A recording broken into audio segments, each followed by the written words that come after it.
Si JV Mocon nga ba ang susunod na makukuha nitong San Miguel Beermen? Ang pangalan ni Mocon ay matagal nang napapabalita na gusto na raw i-trade nitong NLEX Road Warriors. Kasi ang balita natin, baka daw itong si Chris Miller ang maging kapalit ito si JV Mocon. Ang sitwasyon kasi dito sa NLEX, itong si Mocon mag-expire ng kontrata, magiging free agent. Alam ng NLEX na itong si Mocon gusto na raw lumipat ng team. So kung ikaw ang NLEX, gusto mong matrade muna si Mocon. Kasi pag ito nag-free agent, pwede yung umalis nang walang kapalit. So gustong gawin ng NLEX, i-trade na para at least meron silang makukuhang player bago ito umalis.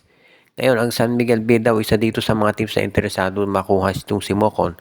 Actually, pati rin itong Hinebra at itong Magnolia. Pero ngayon mukhang ang San Miguel Beer daw ang nauuna at mukhang ang tinitignan daw nila i-offer itong si Chris Miller at isang second round draft pick para dito kay Mocon.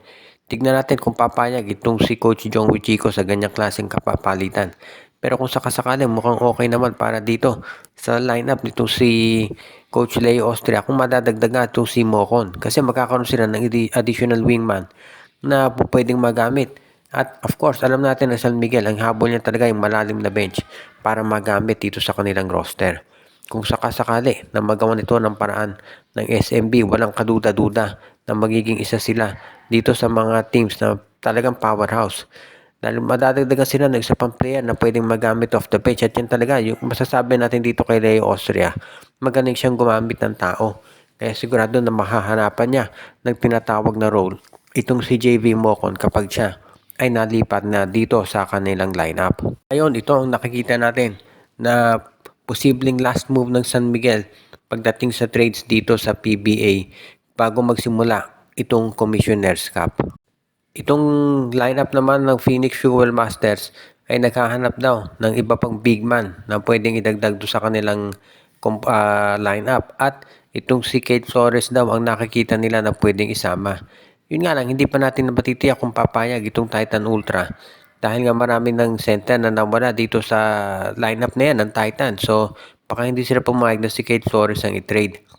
Ngayon, kung ikaw naman itong Phoenix at hindi pumayag itong Titan Ultra, pwede kang tumingin naman dito sa Terra Firma dahil nandiyan si Luis Sanggalang o si Kemar Carino. Ito kay Kemar Carino medyo risky yan dahil nga meron itong ACL injury at hindi inaasahang makapaglalaro until next season. So kung makukuha ng Phoenix ito si Carino, maghihintay sila ng at least 2 conference bago ito makapaglaro. Pero kung makababalik na si Carino, magkakaroon ng triple tower itong si Coach Charles Chu, si Kai Balungay, si Will Gosum at ito si Kemar Carino.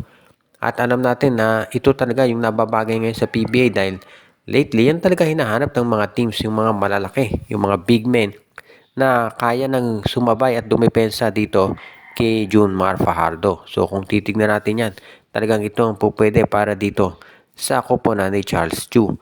Ngayon, kung sakasakali nga na ito'y mangyari, sa tingin ko itong Phoenix magiging legitimate playoff contender na yan. Kung meron kang triple tower na ganyan, hindi na siguro pa problemahin pa yung pagpili o yung pagkuha ng tinatawag na chance na makapasok dito sa playoffs. Dahil syempre kung may malalaki kang ganyan, mas maganda talaga magiging chance mo. Kaya ito talaga siguro yung dahilan kung ba't ito ay gustong magawa nitong si Charles Chu. At huwag na rin tayong magulat kung ito nga ay mangyari talaga. Dahil syempre hindi naman biro yung nagiging sabihin natin adjustment dito sa PBA. At ito si Charles Chu, gusto niya syempre na sumabay itong Phoenix Fuel Masters.